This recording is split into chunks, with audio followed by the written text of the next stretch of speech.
présentent un projet aux Bourguignons. Ils vont s'exprimer sur ce projet.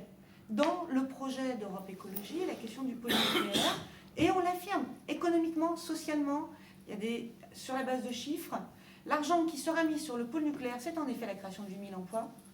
Ce que nous proposons dans un pôle innovation et de développement, notamment des énergies renouvelables et des éco-énergies, c'est 12 000 emplois.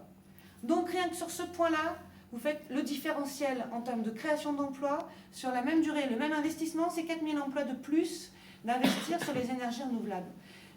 Il y aura un débat, et on propose des alternatives. Au premier tour, il va y avoir une adhésion ou pas à ce projet, qui va faire le score d'Europe Écologie.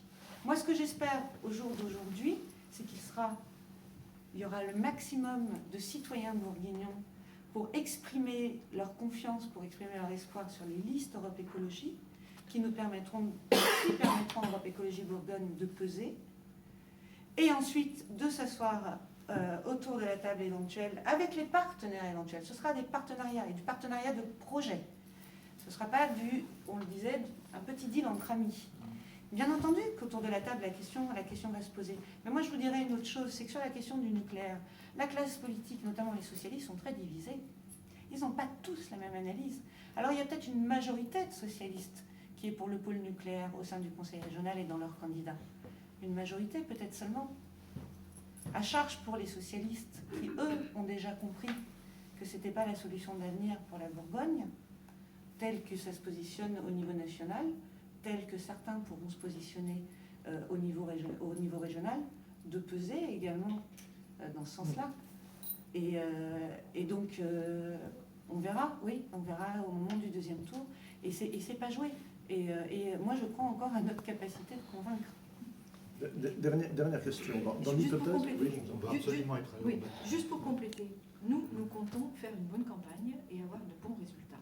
Donc, si nous avons 11 ou 12 élus, il n'y a plus besoin d'avoir un quelconque accord sur ce point-là, puisqu'on aura une minorité de blocage qui permettra de ne pas voter un soutien pour le nucléaire. Donc nous, on se bat dans le pour, si vous voulez, c'est-à-dire convaincre sur notre projet, avoir le maximum d'élus et pouvoir après appliquer ce qu'on a décidé dans notre programme et ne pas avoir à faire des compromis.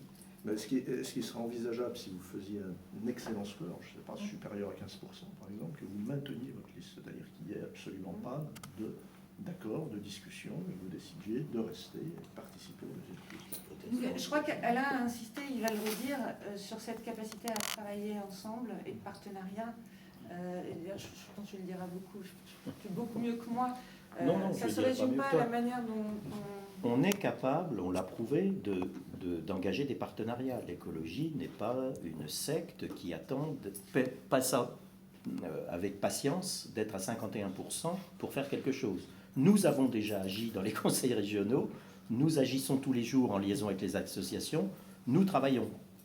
Nous n'avons pas la politique d'un certain nombre de mouvements d'extrême gauche qui, eux, attendent sans mettre les mains dans la pâte, sans mettre les mains dans la difficulté de gouverner une région, une municipalité, un département. Par contre, une chose qui ne va peut-être pas vous satisfaire comme réponse, c'est qu'on est certain sur les 26 régions qu'il y aura